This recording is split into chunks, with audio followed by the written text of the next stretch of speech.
Hello and welcome to another episode of. I feel like I open these Edufuturists episodes exactly the same way, so I'm going to do it differently. Hey up, mate. How are you doing? Are you all right? Hi, how are you doing? You all right? Yeah, I'm good. Yeah. It's another Edufuturist podcast. The two of us, the dynamic duo, as we've been labelled. I don't know if anybody else labelled it. I think we might have labelled it ourselves. You've literally. It's like saying I've won a certificate for this, but you've made it yourself and laminated and put it on your fridge. Yeah, do you mean like being doesn't count, really. a winner of an award when you're the only one in the awards category? That type of thing. Yeah, that is something we discussed recently with a guest, isn't it?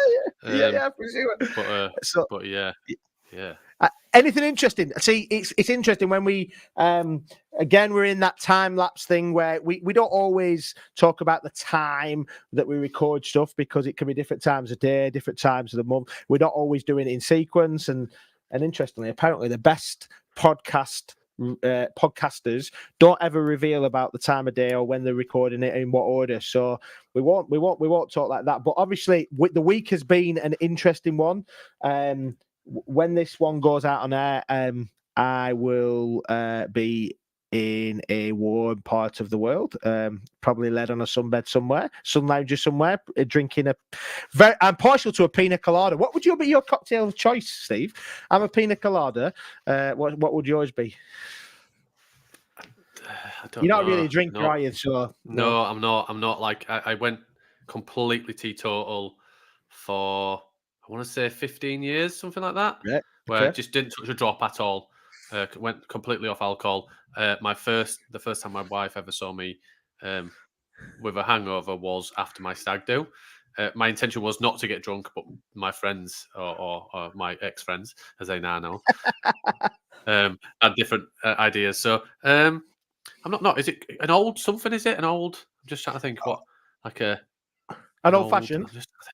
An old fashioned, maybe. Yeah. Okay, that's an old fashioned, like a strong punchy, something like that. But I like, to be fair, I do like a virgin mojito. I like doing like the mint and maybe some syrup in there and everything else. But yeah, not a massive drinker. Definitely not a massive drinker.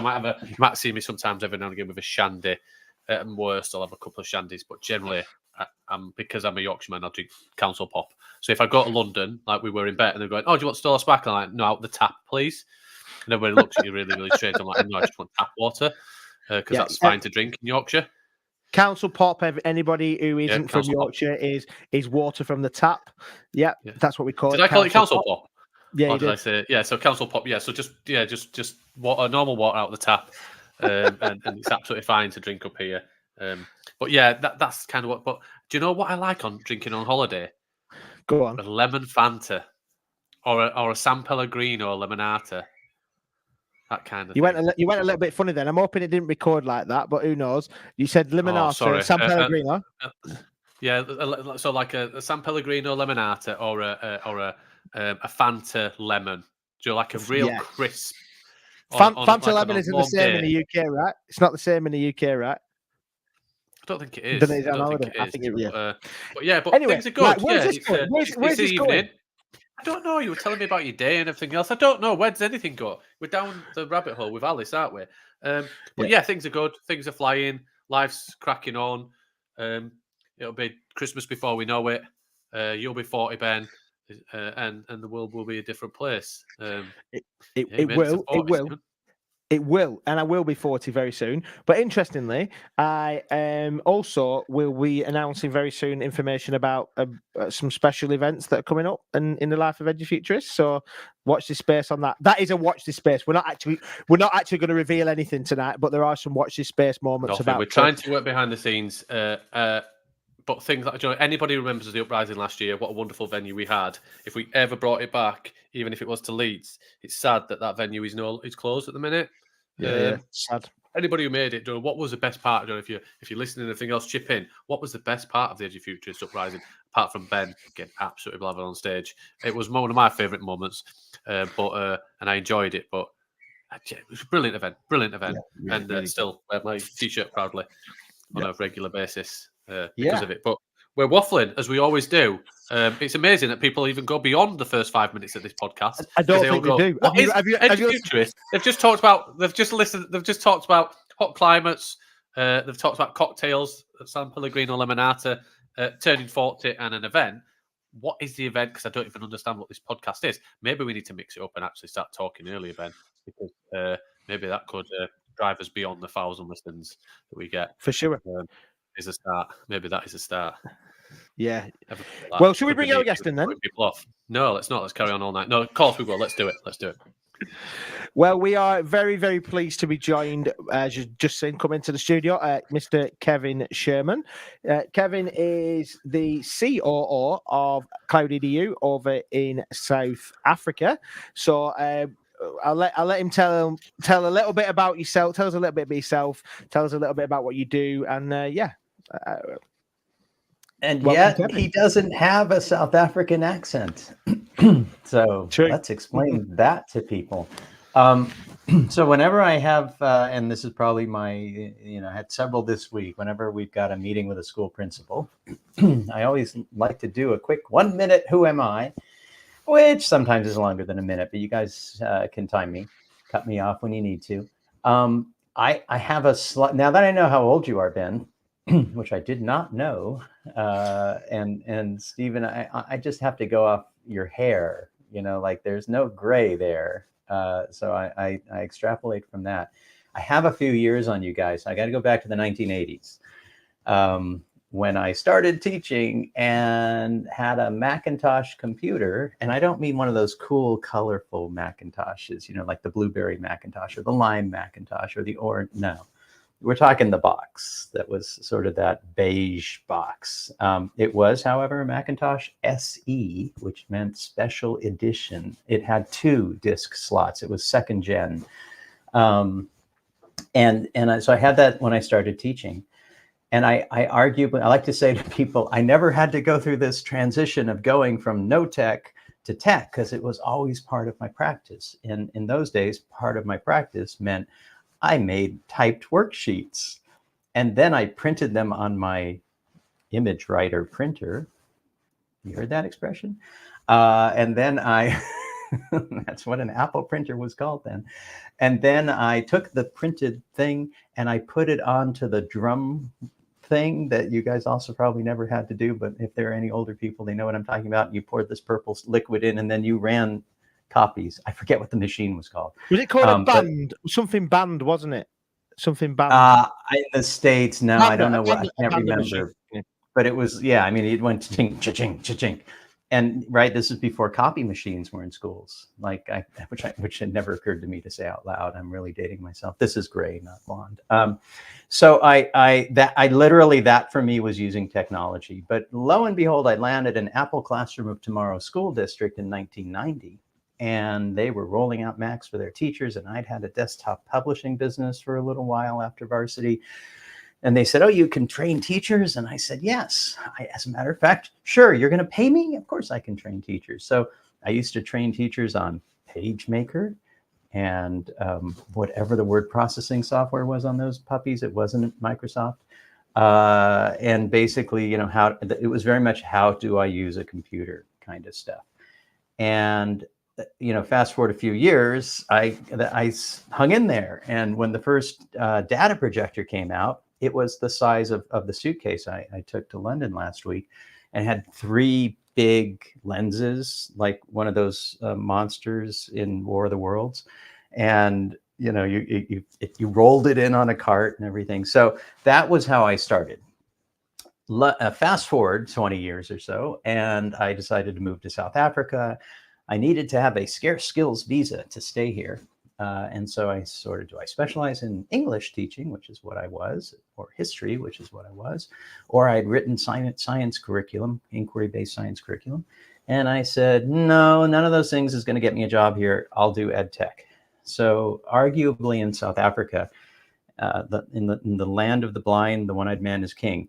I had a bit more expertise than most people here when I moved here. Now that's no longer the case, and I've been involved in a number of initiatives over the years and seen the ed tech sector grow immensely here.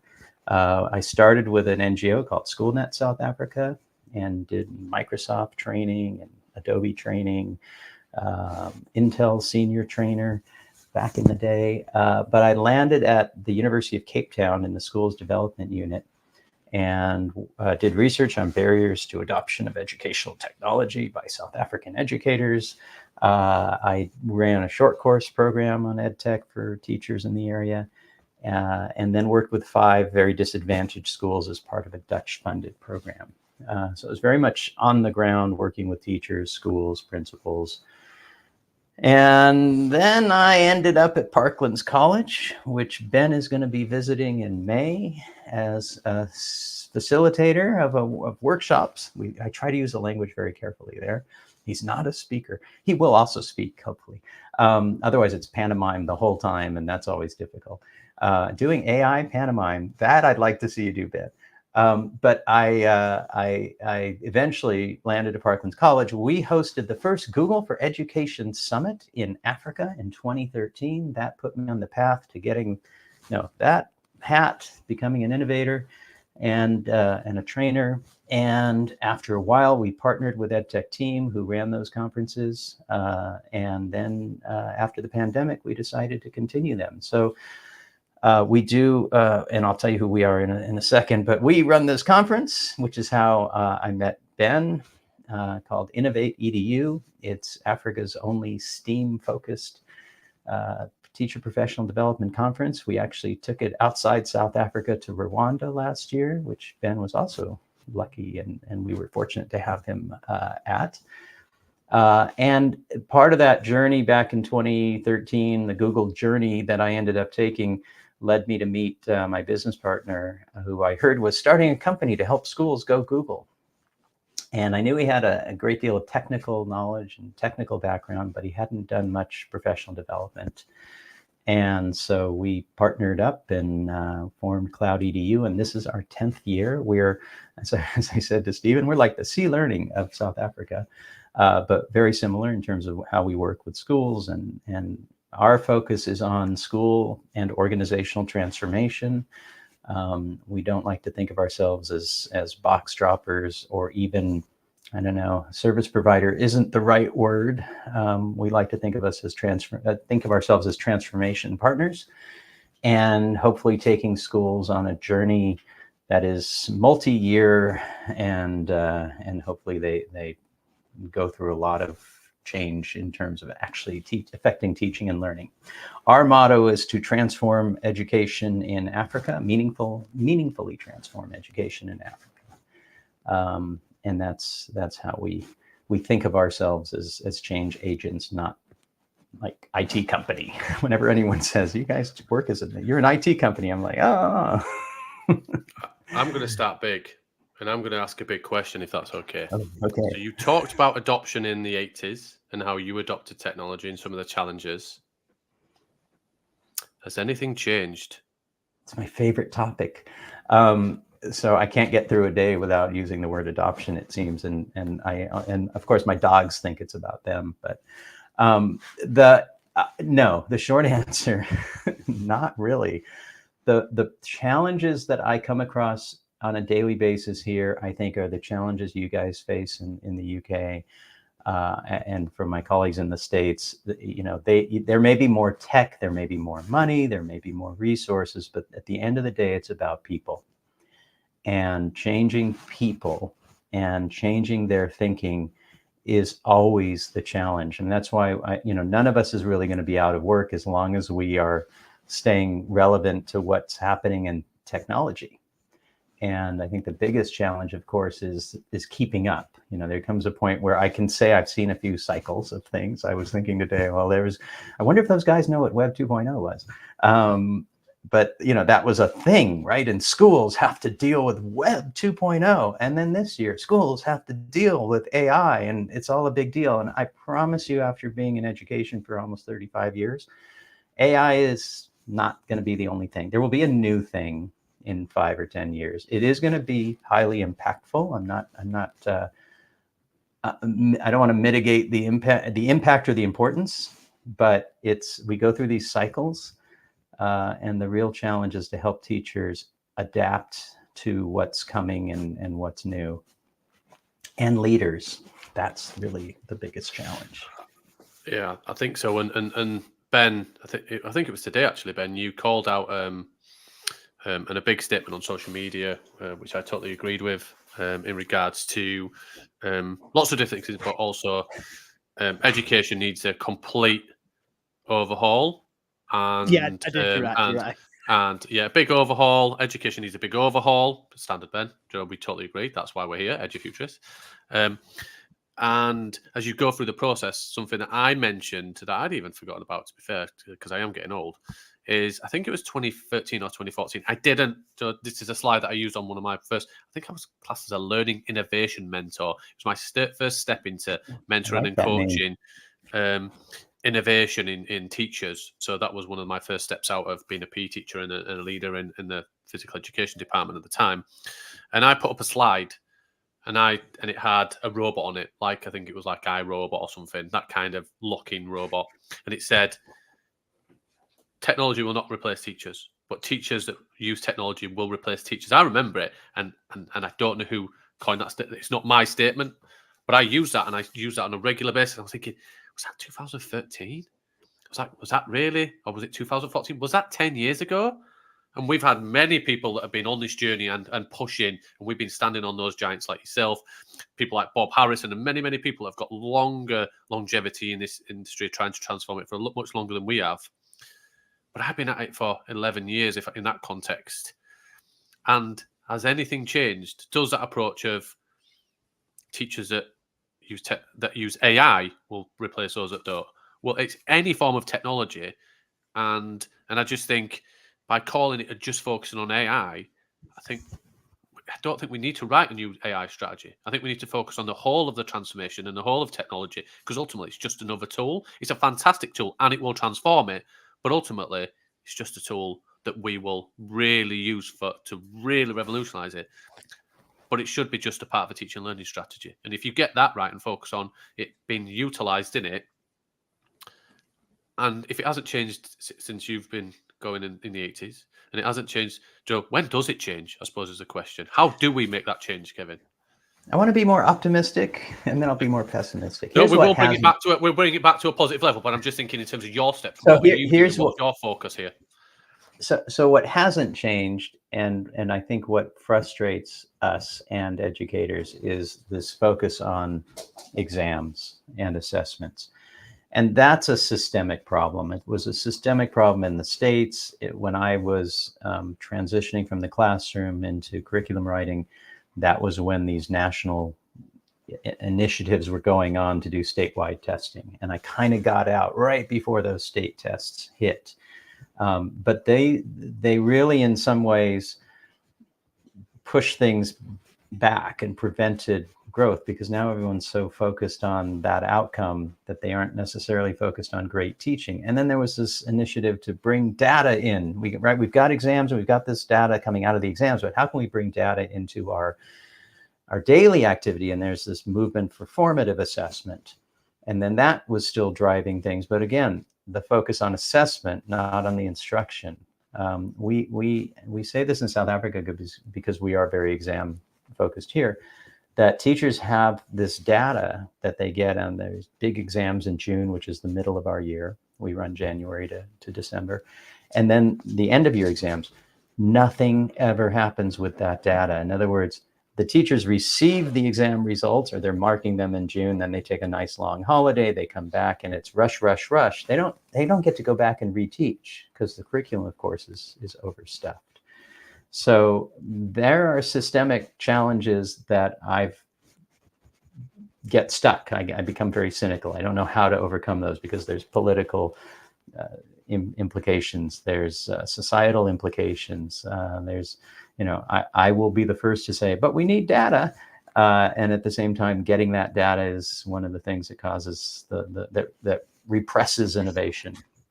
So on the upside, though, I think classrooms with even a little technology are much more interesting for the students than they were when I started. And I mean, I noticed that the first time I turned on that data projector, and I used it to teach writing. And it was this, I mean, I take it so much for granted now, but it was so momentous of, hey guys, we're going to take this paragraph that you can see on the big screen and we're going to revise it. Like, for the first time, I could make that You know, something that's rather internal, implicit, I could make it explicit. I could put it up on a screen. We could talk about it. You can't talk about it when you're working with one student in the pen and paper. But if we put it up on a big screen and we're projecting this and we're talking about how to revise this paragraph as a class, it was a game changer, right? And that's 1991. So fast forward now and we have DraftBack, right? Every time I talk about DraftBack, I'm like, oh, I wish we had DraftBack when I was teaching English, because it's such a phenomenal tool for making that internal writing process external. And for those of you watching who don't know what DraftBack is, it's basically it's an extension that plugs into Google Docs, takes the version history that you're saving every few seconds in Google Docs, and it replays the actual writing process like a video. So you can actually see the student's writing process for the first time. And man, I've been showing DraftBack for 6, 7, 8 years. I still think it's amazing. And I get excited and I'm like, oh, I wish I was teaching English. So I think that there's great opportunity for student engagement that didn't exist 10, 15, 20 years ago. And that's sort of at odds with the systemic challenges that we have for change. So I think there are thousands of teachers doing amazing things in classrooms despite the system. It's really fantastic, actually. Feels like it's just like a little dinner for two. There, you guys. Sorry, Ben. Sorry, Ben. Yeah. No, people used to say that I'd never even ask the question. Did I even listen to myself or be involved in podcasts? I'm going to do exactly the same to Ben now. But no, I'm just thinking that because ultimately, DraftBack used to be used in the UK by many people to demonstrate whether plagiarism had taken place. Don't know whether that was ever a thing. Do you know that? But just thinking about that tool.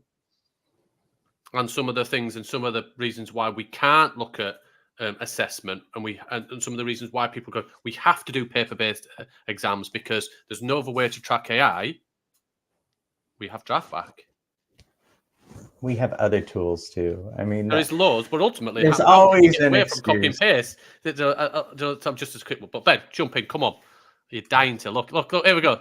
No, I suppose what I'm saying is that. And you've hit on the point I was going to make, which was this idea that the way that a tool is used is more important than the fact of the tool, isn't it? So, like a tool like DraftBack, which is empowering for teachers, empowering for students, because you can see your progress over time.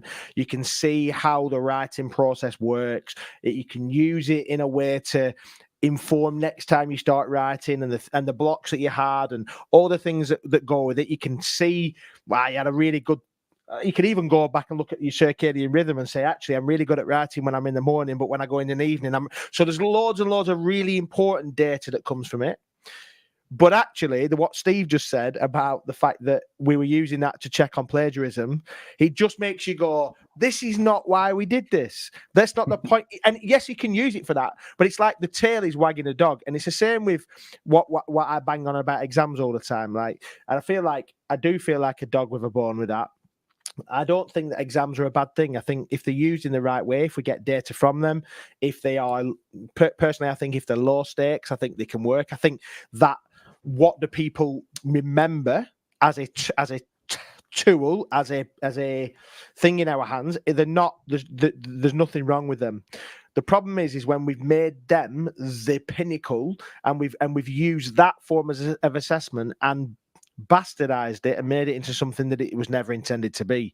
And I think I go on quite a lot in the UK, the performance tables, and obviously all around the world now, comparing schools and students and districts and local authorities and then ranking people and having a big number one outside your college or whatever else it is.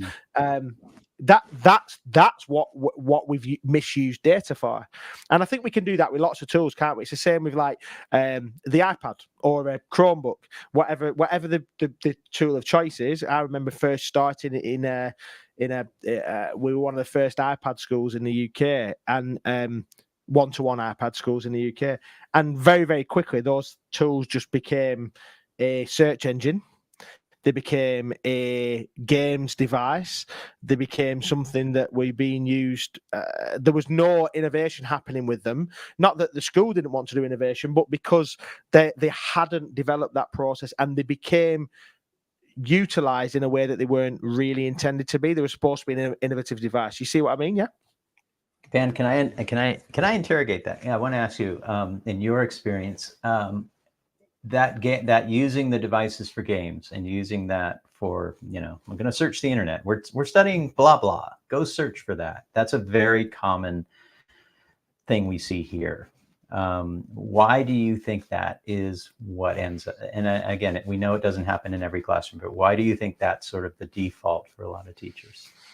I think because there's a fear element, I think, as much as anything else. I think teachers, students fear innovation because change is always a challenge, almost always a challenge. So if you were trying to move away from what was teacher delivery, and Bob Harrison, if he's listening, I know that he'll hate that phrase delivery, because he says you deliver food, you don't deliver teaching and learning. It's like that idea of a teacher standing at the front of a classroom, like funneling knowledge out into people's minds, and they have to remember it somehow, scribble it down. The movement into using a technology for student self-discovery or student self-learning and understanding is a untethering from a comfort blanket of, I am the teacher, I know best, I control everything that happens in this room. So I think what happens is it's a little bit like, like you're stepping off the cliff, but your foot's still on the other one. So I would suggest that like the games, the teetering on the edge of what I would probably call like provisional use of technology or foundational use of technology, like basic use of technology, is because of a untethering from what we've known. And I think we're still in that process. But the other reason is because, in my mind, people who are using technology in that kind of simplistic way, it's often almost, and this isn't like setting up for something else, it's almost always a training issue. And I'm convinced that teachers, I would say the majority of teachers now, are not in it for the money or the holidays. They're in it because it's a vocation and they care about the development of young people. I don't know if that's always been the case, but I would certainly say that now, because if people are still sticking at it now, then I think there's something in that. But I'm not sure the training matches that, right? Wait, are you implying that teachers used to do it for the money? I think people used to see that it had a lot of perks. Interesting. That's actually interesting that you say that. So in the States, you would never say that. I'm weird because I went to a pretty decent university in the States. You could probably guess which one. And there weren't a lot of us who went into teaching, right? Most of them went into things that made more money. But in South Africa, and this is a little apartheid note for you, in South Africa, teaching under apartheid was seen as a high status job. It was a guaranteed, salary, which obviously in those conditions wasn't always guaranteed. And when apartheid ended, a lot of teachers, and I met some of these teachers when I first started doing teacher training here, and I do isn't it great that you're a teacher, and didn't you do this because you wanted to change the world and impact students? And I do get on my, American-centric high horse. And one guy came up to me in the middle of a break and he said, hey, can I tell you something? I didn't do this because I wanted to, change the world or affect students or make, build the country or anything. He goes, back in the day, this is the only job other than bricklaying and tiling and the trades that I could get. So it was manual labor because he was from one of the disadvantaged racial groups, and teaching was the only other thing that had a little higher status. And that generation of South African educators, I think mostly is retired now, but I think that was true for a lot of them. Now, a lot of them actually became teachers to fight the apartheid system because they could be involved in change and affect change and protest in ways as an educator that they might not have been able to do otherwise. So education here has an interesting history, and how it plays out in the classroom is interesting, and how it plays out with educational technology is interesting, because those same protest movements became the teacher unions after apartheid ended. And those teacher unions in South Africa are very traditional. I don't know what they're like in the UK. In the States, I was a union rep and a board member and union treasurer. Our idea of, I think we were a very progressive union. We wanted teacher professional development. We wanted it to be good, though. We wanted teachers to have a say in it. Here, it's very much about working conditions, hours, traditional union. If I went into a union meeting here with teachers here, it's very similar to if I went into a union meeting with a mining company in terms of how they view their role as a union. So I kind of keep coming back to these bigger societal and political forces. That's one here. But Ben, I wanted to pick up on something you said, because what I've found when I work with teachers, and we sometimes work with teachers who have no tech skills or very low tech skills, we tend not to go working with schools that have that have never used a computer. And I think generally speaking, teachers here can operate a computer at a basic level. But because we're a Google for Education partner, we are usually working with schools on their adoption of Google Workspace. But I often say that teachers will adopt technology because it makes their life better. And so you won't have a fear about this, or if there is a fear about this, it's a very private thing. So they may have had their kid show them how to use their first smartphone, right? So that wasn't public. Then they will adopt technology if it makes their life easier as a teacher. So management and administration, doing their marks, right? Rather than pull out a calculator, they'll use a spreadsheet. It's that next step where they're going to do something in front of children that can be for them a barrier, because now they're exposed. So there's a lot of risk taking involved. And so how do we mitigate those risks? I interviewed teachers for my research, and one of them said, I'm afraid if I break it, I'll be in trouble with my principal. That was a legitimate fear of that teacher. A lot of other teachers I need to be smarter than my kids, right? I need to know more than they do. And I think part of our job is to help teachers. You mentioned it earlier, like separate yourself a little bit, get over that need to be in control. And I just tell teachers, forget it. They're always going to know more than you do. Everybody knows more than I do. I mean, I may be director of professional development, but anybody I meet knows more about technology than I do. Forget my certifications and my fancy Google hats and everything. You mentioned TikTok earlier. I was like, I'm going to have to go look at that account, I guess, because that's going to be on TikTok.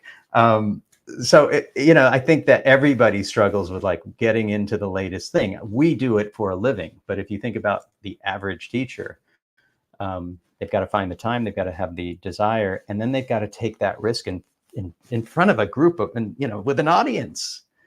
That's insane. It's an interesting one, because maybe I'm going to be controversial. Does technology normally make things easier and save time? So before the phone, how else did we communicate? How else did we do something? Before text messaging, how else did we, and all these different things, and email and everything else? It's always, and I think the problem with use of technology in education is it will save time and it will make things easier, but there is a pain point to get to that point, I think, which is a bit more challenging than normal technology use as a consumer, because ultimately what you've always done is something that you're used to, something that's easy. I'm not saying that teachers have to lead life. That's not what I'm saying. But it's if you've already done a worksheet and that's what you've done, it's easier just to reproduce that worksheet. But ultimately, the pain point of technologies. So, for example, look at Google Classroom, look at Google Forms and its automatic marking for certain elements. Look at all those different things. I know there's technology beyond Google. I'm just giving that as an example because that's the industry that I'm in. But ultimately, you have to front load and have to put more effort in to do that, even though it's going to save time in the long run. And I suppose a question: do we think on the call that, and it'd be interesting, I suppose, for the listeners as well, is that a pain point still in education? Because we're still at that cusp where it's not automatically saving time. There's still a massive pain point in learning to go through that challenge to really transform it. Think of it. Let's take that question, and I'm going to put a twist on it. If it's not technology, let's say it's project-based learning, that is also time intensive, right? Creating that first project-based learning project, if it's a real authentic project-based learning, and there are a lot of people who do project-based learning that's not project-based, but that's a huge investment of time. Once you've got that thing, though, which in theory is more student-centered and there's less teacher, and you're not standing and lecturing, you've saved yourself so much time in the long run.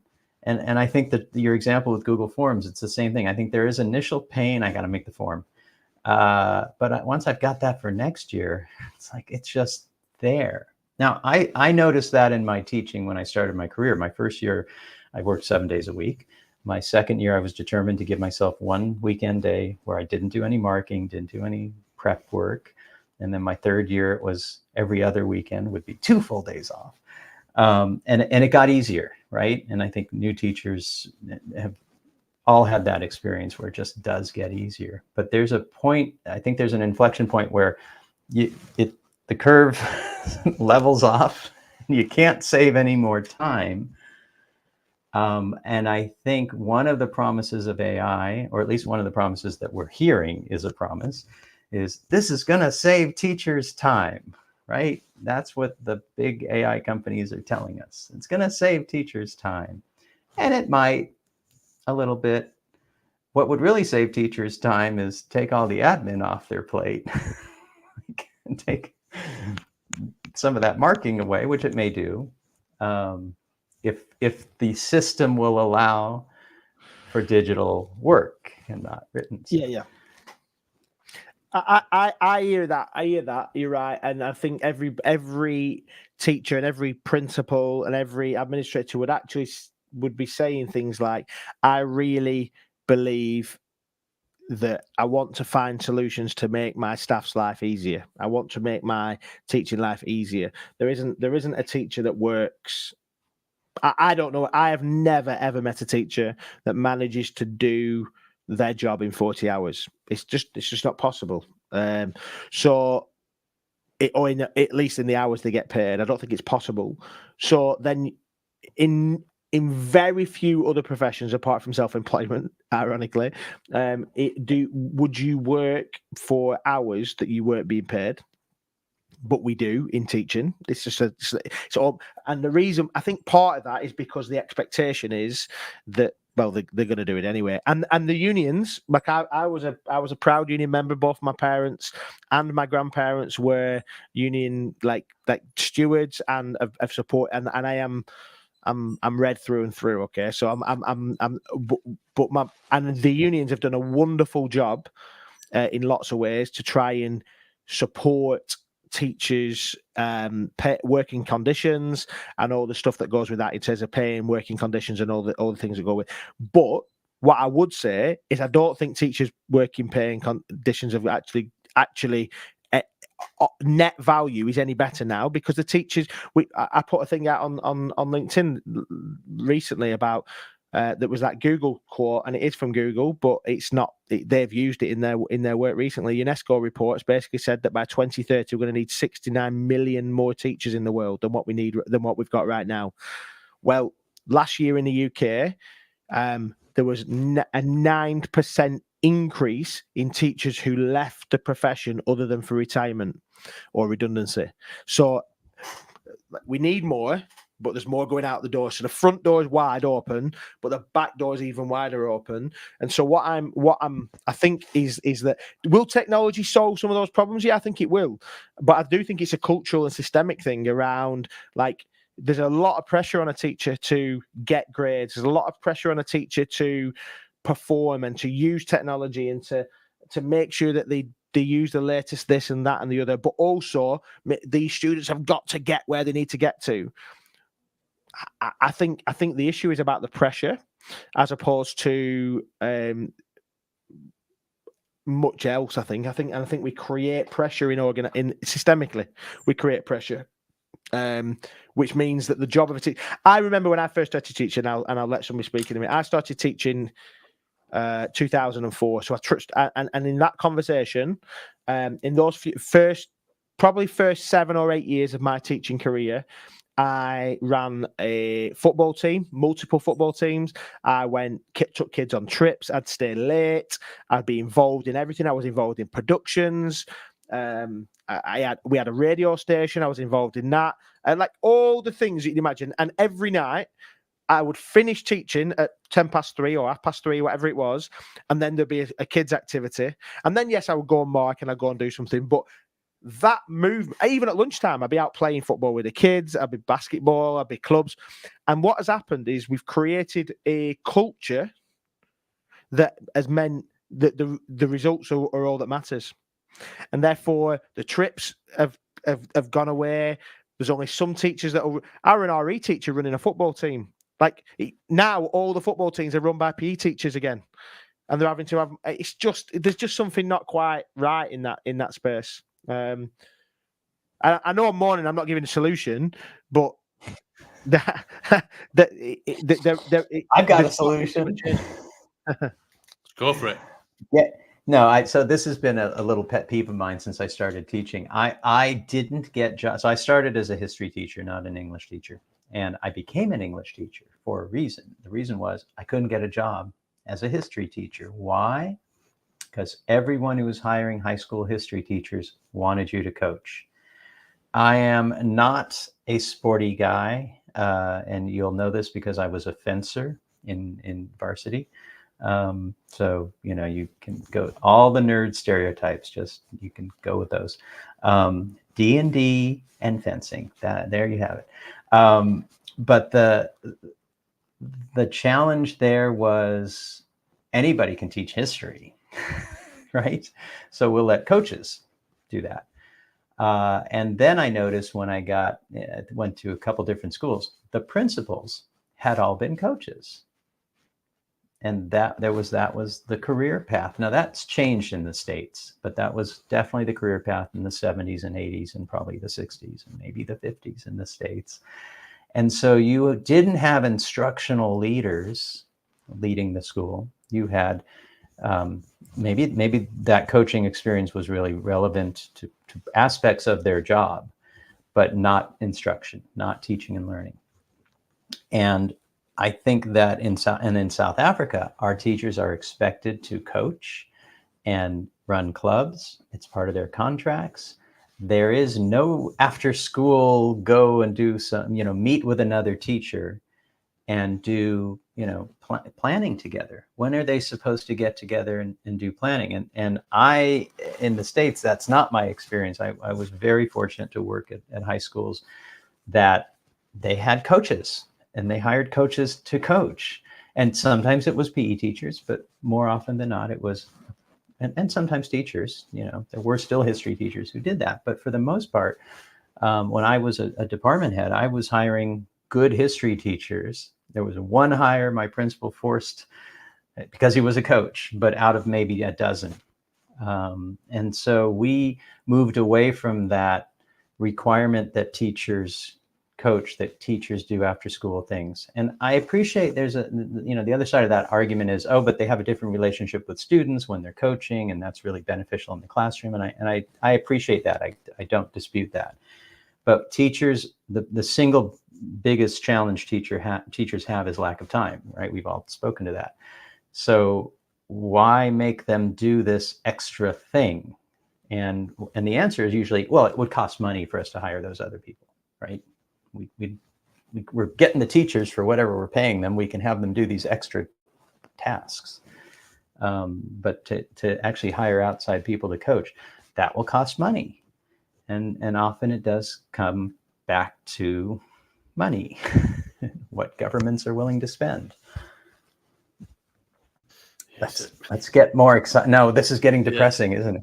No, it isn't. It isn't. It's a challenge of what it is. I think going back to Ben's point, looking at geography, location, everything, there's a real problem with recruitment and retention in education. It might miraculously, pick back up, but I think technology is the way to save time through planning, preparation, using potentially AI and some of those tools there. I think it will force assessment to change, but ultimately, going back to some of the core principles and some of the technology that's existed for a long period of time, it's not maybe AI based. Look at the work done in, I think it was 2011 in the Highlands of Scotland. Look at the learning and the opportunity that we should have got from COVID that would solve potentially a problem in regards to the teacher retention crisis. That ultimately one person can deliver an amazing learning experience from distance to many students that are learning through a screen, but learning, not listening, not somebody delivering teaching or delivering a lesson, supporting learning through project-based learning, through different things like the phenomenal model, all the different ways we could do that through technology.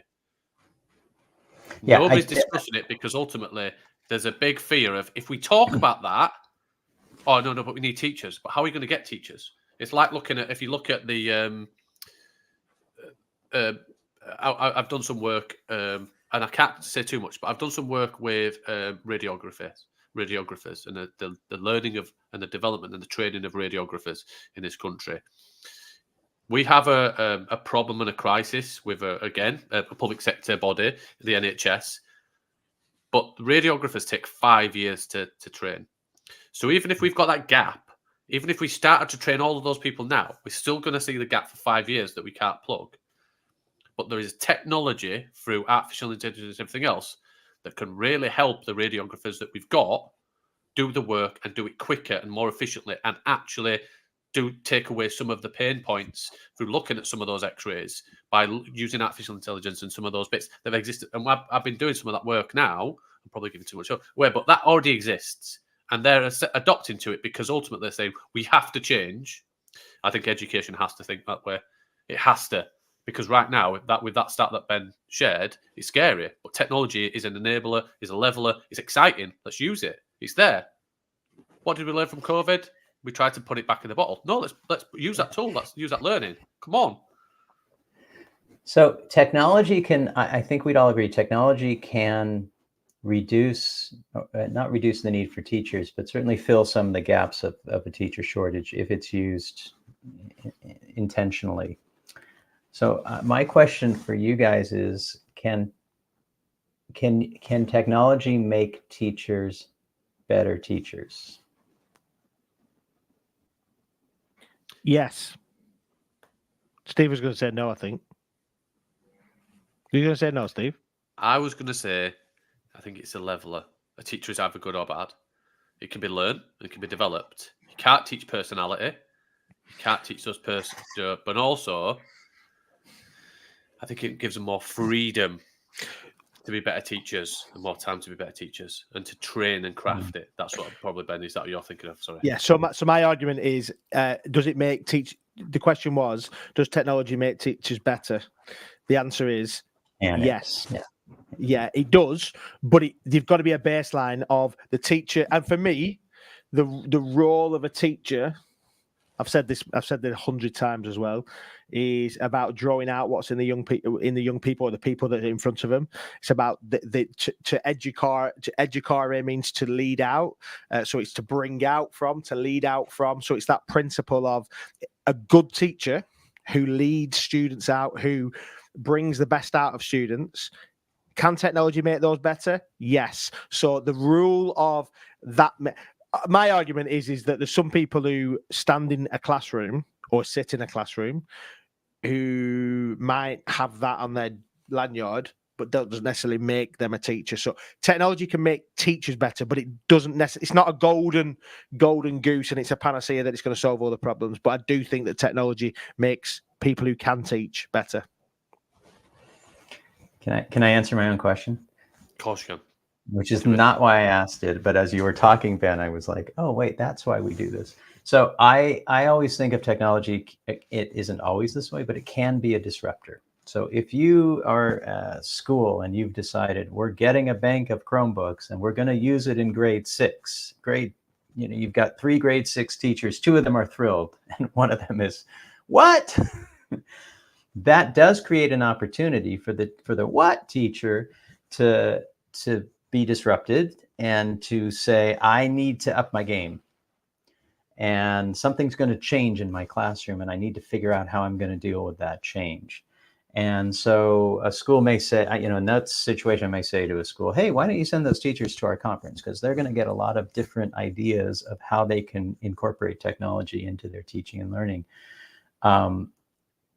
No guarantee that when the teacher goes back to school after that conference, they're going to take what they learned in Ben's workshop and implement it. But that having those Chromebooks land at the school creates an urgency to do something that wouldn't otherwise happen. And that's a really concrete and maybe clumsy example of how technology can move people into being better teachers. My answer, though, normally would be by itself, no, it's not going to make somebody a better teacher. There has to be a will. And in many cases in South African culture, I suspect this is the same in the UK, and I actually wanted to ask you guys if you thought this was true. We have some very larny top schools, very expensive, very British, if you'll forgive me, where I walk into those campuses and I see the buildings and I hear the voices and I look at the uniforms and I'm like, I'm in the Midlands in KwaZulu-Natal, but I also could be in the Midlands in somewhere else. And those schools are the least likely to be doing anything different or innovative. And I always say, and please, I'm curious if you think this is accurate, because those schools are going to get high marks anyway. Those kids are going to do well. They're coming from affluent families. They're coming from educated families. The teachers are good teachers, but they're teaching towards the exam that they are often also the national moderators of that exam. They know the ins and outs, and those kids are being prepped for years past that exam because that's the metric they're being judged by parents who send their kids there. So those schools are the least likely to be innovative. They have all the resources. They could do amazing things because they have the financial resources, but they tend to be stuck in the 19th century. In some cases, they are that old because they're being measured on the grade 12 exam. Thoughts? Similar? I think some of the older independent schools potentially, but if I'm honest, I've also seen probably the biggest step to transformation and the adoption of AI is probably in the independent school sector, maybe because that's where a lot of the money is compared to the rest of the UK and the state of especially England in terms of the funding from the DFE.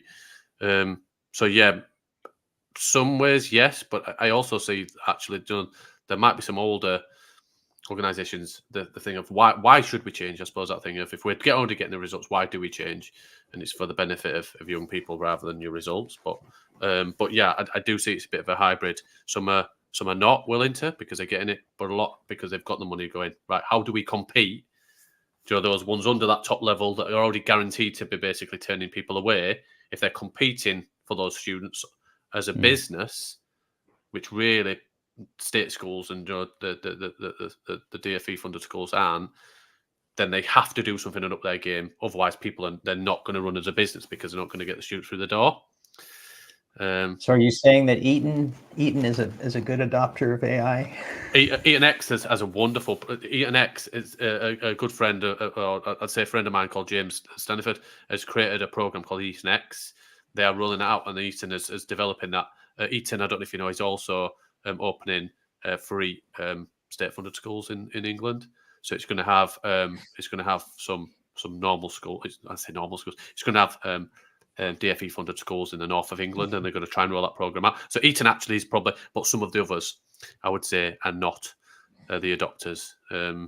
Just trying to think of some of them. I'm not great on these high-end skates. I'm from a council. Yeah, you don't have to name names. No, I don't know them. If I'm honest, I don't know them because I'm not from that world.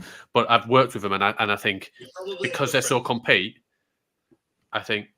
because they're so competitive, some of the events that I've been to, and they're run like businesses more because they are businesses, because they're businesses to recruit students and educate them, because they have to be more competitive. Whether that's because they're concerned for student recruitment or anything else, they're saying we have to be better, we have to do technology, we have to do this, otherwise students won't come to us. So if a lot of other school that they're competing against is using technology better, and it's more exciting, and the results are the same, I know what they're going to do. I suppose that's a really long-winded thing. Sorry, Ben. No. I think you're right. I think you're absolutely right. I think some of these, and it creates a digital divide even greater, because what's happening is our people who can afford for students to go to these private schools then have access to technology that so the divide is getting greater. So that means that when they leave the school, they've got a greater technology use, so they can walk into technology firms or firms that use this high. So it creates an even greater. So the technology then isn't an enabler; it becomes an inhibitor, doesn't it? Because of the fact of the access to that technology. And we've talked about that a lot, about Tequity, and about the fact that wonderful organisations that are taking school buses into council estates so that people have got Wi-Fi access, and there's wonderful initiatives that people have done and are doing. What I would say then in that space is that and I've had a few interesting. This is normal for me, right? Most people know this. I've had some relatively heated conversations on socials around we can do these amazing things and get students doing this and all this kind of stuff, and we've got freedom, and teachers should have and I said, well, that's all well and good in the independent sector, it's all well and good in the fee paying sector, but that isn't the case across the world. Like, people who are doing so. A perfect example in the UK, there's 3, I think now, independent schools that have said they're not going to take GCSEs. So they're opting out of the end of, which is like revolutionary, but because they can, they're doing that, and they're like, we will create our own curriculum. We're not being determined this is what's going to happen. Oh, great. Well, that's good, because you're not dependent on DFE funding that determines what the curriculum is. And there's certain people, and I'm not being rude in the sense that I know that I've spoken offline with people like Tom Rogerson from Cottesmore, wonderful guy who's doing a lot of great stuff, really cool stuff. But ultimately, what he's saying is that this is available to everybody, and I'm saying no, it isn't, because we haven't got the freedom. It's not just about money, and it's not just about the access to technology. It's about the freedom without the shackles of having to do certain exams and certain curricula and all the stuff that goes with it. So like I say, I'm not. Please don't take anybody who's listening take out of context. So I think what Tom's doing at Cottesmore is wrong. In fact, I wish more and more people would have the kahunas really to corners to actually make a decision like that. But it's impossible to do in the state sector. It really is impossible to do in the state sector unless there was a big move to it. And interestingly, we have got Will Goldsmith coming on the podcast in a few weeks' time, who is the head teacher at one of them schools, Bedale School, who have decided we're not doing this anymore. GCS, and I'm really looking forward to hearing about how does he feel like this could become mainstream, because it could change everything. If somebody like Will or Tom or others that are going, do you know what, in the independent sector, we're going to lead the way here, and we're going to say no to this, and then is it possible for state schools to do that? I'd like to think so, but I'm not entirely sure. Anyway, we could go on. I almost used a statement from our very old friend that we haven't had on the podcast for a long time, Paul Dix. His book, wasn't it? When adults change, everything changes. The first one is that have I completely just ruined his title of his book? But ultimately, that's what's going to have to change.